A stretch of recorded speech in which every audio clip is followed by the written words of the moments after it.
भागलपुर के कहलगांव और सुल्तानगंज में होने वाले चुनाव के लिए महिला ITI से सभी मतदान कर्मियों को EVM और अन्य जरूरी सामग्री मिल गई है। वही DM प्रणब कुमार ने खुद वहां पहुंचकर मतदान कर्मियों को EVM और VVPAT मशीन की कई दौरा से जांच करवाकर कर्मियों को सौंप दिया। DM ने सभी पोलिंग कर्मियों और पुलिस अधिकारियों को निष्पक्ष और भयमुक्त माहौल में चुनाव करवाने के लिए निर्देशित किया है।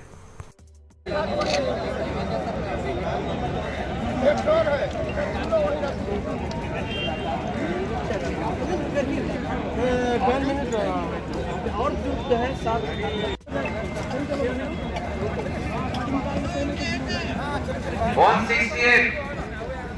168 के मजिस्ट्रेट साहब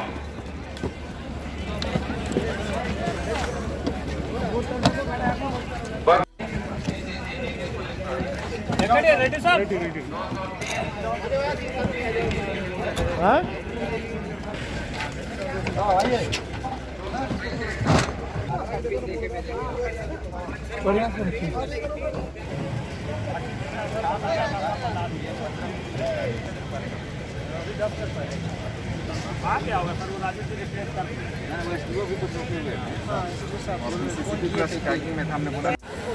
फिर समझ लीजिए।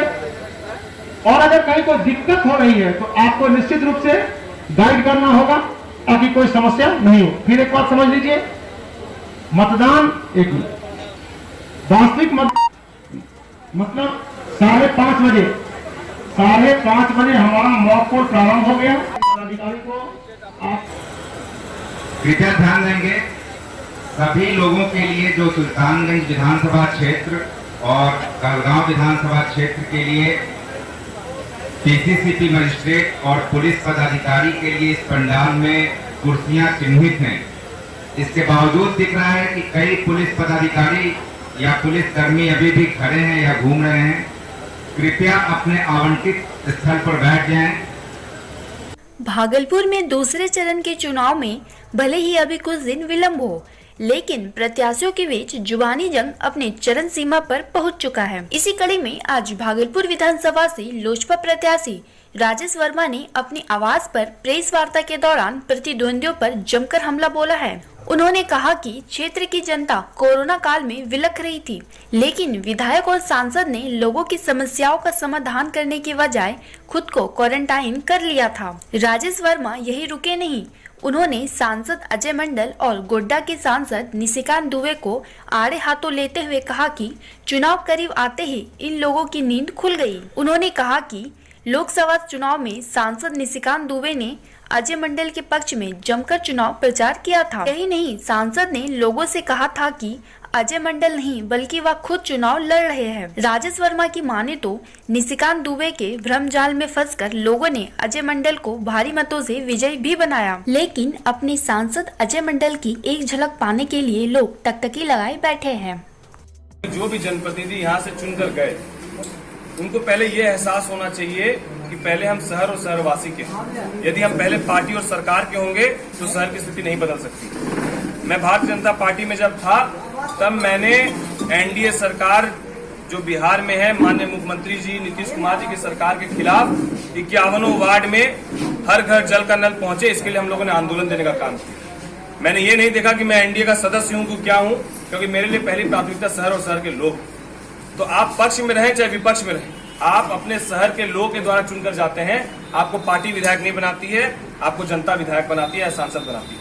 तो ये तय स्थानीय जनप्रतिनिधि को करना होगा कि हमको पार्टी के लिए या सरकार के लिए काम करने से पहले शहर के लिए और शहरवासी के लिए काम करना। तो मुझे लगता है कि परिवर्तन सुनिश्चित होगा। रखा है हम लोगों ने ड्रेनेज सिस्टम के ब्लूप्रिंट को तैयार करके इसमें रखा है कि कैसे शहर में जो जल जमाव की स्थिति होती है उससे लोगों को अस्थायी निजात मिले। इसके लिए भी हम लोगों ने अपने ब्लूप्रिंट में इस चीज को रखा है। तो कमोबेश हम लोगों ने एक मोटा मोटी विषय को हमने आपके सामने रखा है। इसके अलावा भी कई सारी योजनाएं हैं जो हमने अपने विजन पत्र में रखा है। इसके अलावा भी कई ऐसी बातें हैं जो हमने अपने विजन पत्र के माध्यम से लोगों के बीच रखने का काम किया है। और मुझे लगता है कि आने वाले 5 साल लोगों को इस मूलभूत समस्या से निजात दिलाने में लगेगा। तब उसके बाद के जो टेन्योर होगा, जब हम इन समस्याओं से निजात दिला पाएंगे, कुछ बेहतर कर पाएंगे, तब मुझे लगता है कि हम लोग बड़ी बातों पर जाएं, फ्लाईओवर पर जाएं और स्मार्ट सिटी पर जाएं और मुझे लगता है कि जो लोग बात कर रहे हैं कि यहाँ से उस पर हम लोग अभी नहीं जाए, क्योंकि वो चीजें अभी तुरंत होने वाली नहीं है।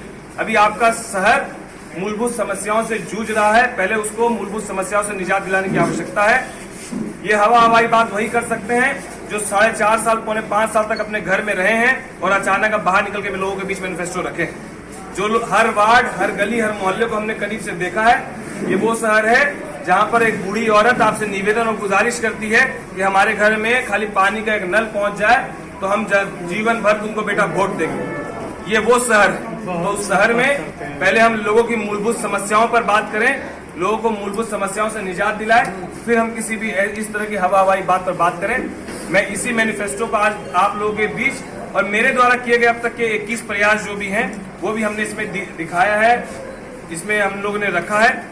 इसके अलावा मैं चुनने के बाद कहीं फिर वापस से हमारा शहर भी ऐसे पीछे नहीं चल जाए, फिर कोई विधायक भी हमको ऐसा नहीं मिल जाए जो हमारी आवाज नहीं बन सके, जो शहर की समस्या को सदन में मजबूती से नहीं रख सके, तो कहीं ना कहीं फिर हमारा शहर भी पीछे छूट जाएगा। इसीलिए मैं आप सभी लोगों के माध्यम से शहरवासियों से गुजारिश और निवेदन करना चाहता हूँ कि इस बार का चुनाव भागलपुर के लिए चुनिए, पार्टी के लिए मत चुनिए। 5 मिनट हम लोगों को खुशी होती है कि हम अपने पसंदीदा पार्टी को वोट दे देते हैं और फिर 5 साल हम पछताते हैं कि हमारे बीच वो जनप्रतिनिधि हमारी समस्या को सुनने नहीं आता है। तो मुझे लगता है कि इस बार जनता ने अपना रुख और अपना मूड बना लिया है और जनता का जो भी निर्णय होगा, मैं इस बात को भी आप लोगों के माध्यम से कहना चाहता हूँ कि जनता का जो भी निर्णय होगा वो निर्णय हम लोगों को हमेशा स्वीकार होगा।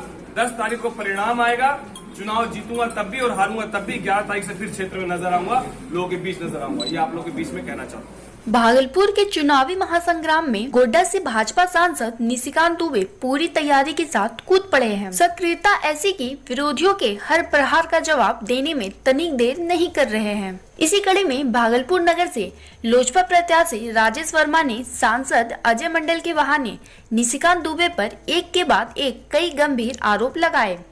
इस दौरान राजेश वर्मा ने कहा था कि निशिकांत दुबे नाकाम लोगों को भागलपुर का प्रतिनिधित्व करवाना चाहते हैं। ऐसे कई आरोपों का कुछ ही घंटों में निशिकांत दुबे ने जवाब भी दे दिया है। उन्होंने ठीक इसके विपरीत शहर का विकास नहीं होने का आरोप उप मेयर राजेश वर्मा और मौजूदा विधायक अजित शर्मा के सिर मर दिया है। इस दौरान सांसद निशिकांत दुबे का रौद्र रूप भी देखने के लिए मिला। समय होता है, समय परिस्थितियां जिम्मेवार होती हैं, सभी कुछ करना चाहते हैं। ऐसा नहीं है कि यहाँ के जनप्रतिनिधि यदि जीते तो कोशिश नहीं की। शाहनवाज जी थे, शाहनवाज जी ने भी कोशिश की। सुशील मोदी जी थे, सुशील मोदी जी ने भी कोशिश की। लेकिन मैंने आपको जैसे 4-5 काम अभी उंगलियों में गिना दिए। ऐसा नहीं हुआ ना कि अजय मंडल जी तुरंत सांसद बने और मैंने कहा और जादू की छड़ी की तरह हो गया। सारी चीजें पाइपलाइन में थी और पाइपलाइन में जैसे मैं आपको बताऊं कि मैं तो संजोग ये है कि गोड्डा की जनता ने मुझे 3 बार मौका दिया। मैंने 2011-12 में गोड्डा हसडिया रेल लाइन का शिलान्यास किया, पहले टर्म में। दूसरा टर्म बीत गया, अब तीसरे टर्म में जो है अब मौका मिलेगा मुझे दिसंबर में उसका शिलान्यास। चूंकि मैं 3 बार जीत गया तो मुझे मौका मिला कि मैंने शिलान्यास भी कर दिया और मैंने उद्घाटन भी कर दिया। कोई भी प्रोजेक्ट लाने में लैंड एक्विजिशन एक बड़ा विषय है, उसका डीपीआर बनाना दूसरा विषय है, तीसरा पैसा लाना विषय है, फिर सरकार की कंटिन्यूटी जो है एक बड़ा विषय है। तो कभी केंद्र में आपकी सरकार होती है, कभी राज्य में सरकार होती है, कभी राज्य में आपकी सरकार नहीं होती है, केंद्र में सरकार होती है। तो ये सारी चीजें इसमें महत्वपूर्ण रही है। लेकिन मैं आपको ये कह सकता हूँ कि आज के समय में केंद्र और राज्य दोनों जगह जो है हमारी सरकार है और आगे होने वाली है। तो जो भी कंटिन्यूटी है वो रहेगी और भागलपुर की जो समस्या है वो सॉल्व होगी। सांसद निशिकांत दुबे जब राजेश वर्मा के हर एक आरोप का जवाब दे रहे थे तो इसी दौरान उनकी जुबान फिसल गई। उन्होंने राजेश वर्मा को उप मेयर के बदले मेयर बताया। इसके बाद राजेश वर्मा द्वारा बुनकरों को 24 घंटे बिजली ऋण सुविधा उपलब्ध कराने की बात को आड़े हाथों लेते हुए कहा कि बुनकर मुफ्त का बिजली खोजते हैं। ऐसा भागलपुर का इतिहास रहा है जहां बिजली बिल ना देकर डीएसपी को जला दिया गया, जबकि यहाँ कुछ भी मुफ्त नहीं मिलता। ऐसे में हो न हो भाजपा को कहीं बुनकरों की नाराजगी आगामी चुनाव में न झेलनी पड़े। आज दिन भर भागलपुर में रोहित पांडे जी के मुकाबले भारतीय जनता पार्टी के उम्मीदवार के मुकाबले जो भी उम्मीदवार वो सभी टेस्टेड उम्मीदवार। वो किसी न किसी पद पर काम कर चुके।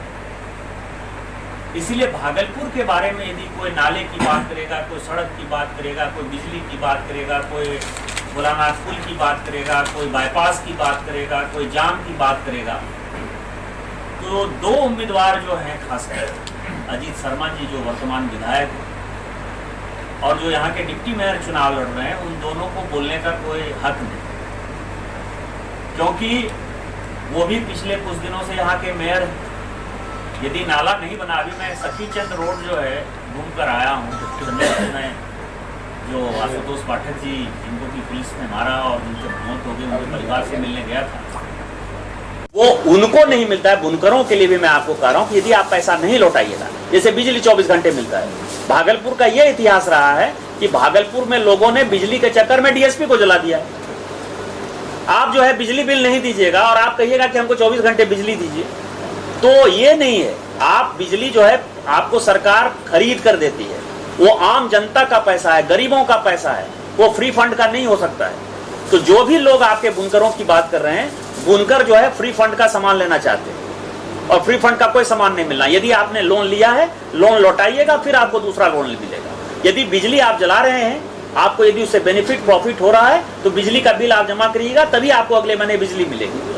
मुंगेर में कोतवाली थाना क्षेत्र के दीनदयाल उपाध्याय चौक पर देर रात काफी हंगामा हुआ है। जानकारी के अनुसार प्रतिमा विसर्जन के दौरान कुछ असामाजिक तत्वों द्वारा सुरक्षा में तैनात पुलिस पर पथराव किया गया। वहीं उल्टे चोर कोतवाल को डांटे की तर्ज पर पुलिस द्वारा पथराव कर रहे लोगों को रोके जाने पर भीड़ उग्र हो गया। पुलिस सूत्रों की माने तो इस दौरान कुछ लोगों द्वारा फायरिंग भी किया गया। इस हमले में संग्रामपुर थाना अध्यक्ष सर्वजीत कुमार, कोतवाली थाना अध्यक्ष संतोष कुमार सिंह, कासिम बाजार थाना अध्यक्ष शैलेश कुमार, वासुदेवपुर ओपी अध्यक्ष सुशील कुमार के अलावा तकरीबन 17 अन्य पुलिसकर्मी भी गंभीर रूप से घायल हो गया है। पुलिस को मौके से जिंदा गोली और खोखा भी बरामद हुआ है। घटना के बाद जिलाधिकारी और पुलिस अधीक्षक ने मौके पर पहुंचकर मोर्चा संभाल लिया। फिलहाल माहौल पूरी तरह से शांत है। वहीं दूसरी ओर स्थानीय लोगों ने पुलिस पर फायरिंग करने की बात कही है।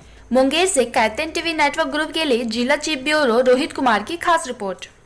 आज दुर्गा पूजा के विसर्जन के समय कुछ शरारती तत्वों के द्वारा रोड़ेबाजी की घटना हुई है, साथ ही साथ पुलिस पर फायरिंग की घटना भी हुई है, जिसकी वजह से अनेक पुलिसकर्मी घायल हुए हैं और इसमें दुर्भाग्यपूर्ण तरीके से एक व्यक्ति की मृत्यु हुई है और लगभग 6 व्यक्ति इसमें घायल हुए हैं। तो मेरा सभी लोगों से अपील है कि कृपया सभी लोग शांति बनाए रखें, किसी प्रकार का माहौल दूषित करने का प्रयास नहीं किया जाए, अफवाहों पर ध्यान नहीं दें। स्थिति नियंत्रण में है और सभी से अनुरोध है सभी शहरवासियों की ओर प्रशासन को सहयोग करें शांति बनाए रखने में। धन्यवाद। दुर्गा पूजा विसर्जन के टाइम पे एक अप्रिय घटना हुई। कुछ असामाजिक तत्वों की तरफ से रोड़ेबाजी की गई। रोड़ेबाजी में करीब 20 जवान घायल हुए हैं और एक थाना प्रभारी का पूरा सर फटा हुआ है। उसके बाद कुछ भीड़ की तरफ से कुछ फायरिंग हुई, जिसमें दुर्भाग्यपूर्ण वश एक व्यक्ति की मृत्यु हो गई है तथा 6 लोग अभी घायल हैं। पूरे शहर में हम लोगों के द्वारा फ्लैग मार्च किया जा रहा है। स्थिति नियंत्रण में है और हम लोग की यही अपील है कि जो भी असामाजिक तत्व हैं वो इस तरीके की हरकतें ना करें। हमारी नज़र उनके ऊपर बनी हुई है। स्थिति अब कंट्रोल में है और किसी प्रकार की अफवाहों पर ध्यान ना दें। क्षेत्र अंतर्गत दीनदयाल उपाध्याय चौक के पास विसर्जन के दौरान असामाजिक तत्वों द्वारा जानबूझकर दुर्भावना से ग्रसित होकर पुलिस को निशाना बनाते हुए पथराव एवं पुलिस बल को रोके जाने पर उन लोगों द्वारा फायरिंग भी की गई। पथराव में 7 पुलिस SHO जख्मी हो गए हैं।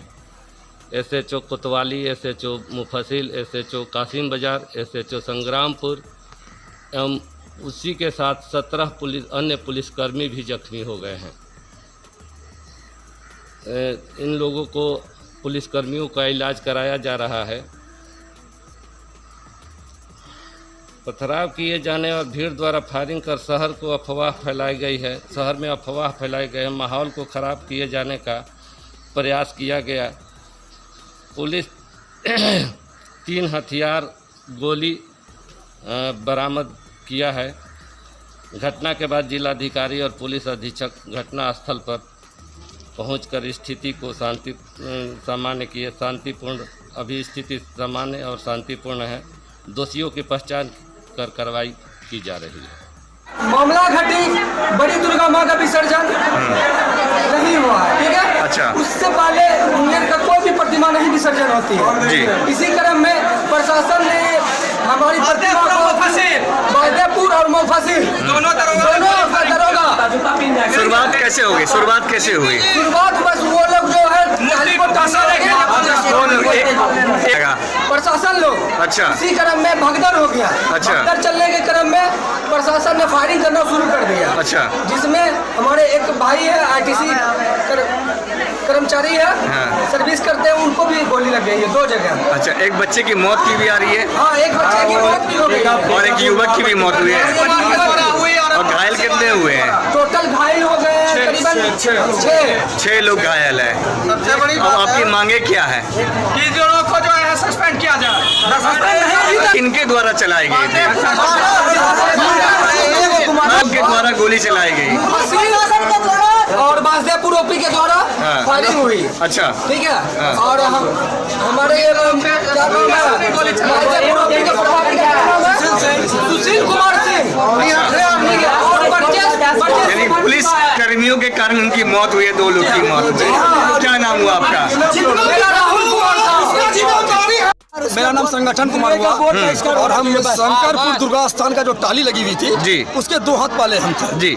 तो प्रशासन लोग उधर से आ रहे थे जी और वो लोग मैं कि एक प्रकार से धमकी दिया। अच्छा। कि अगर तुम लोग हटाओगे आगे बढ़ाओगे तो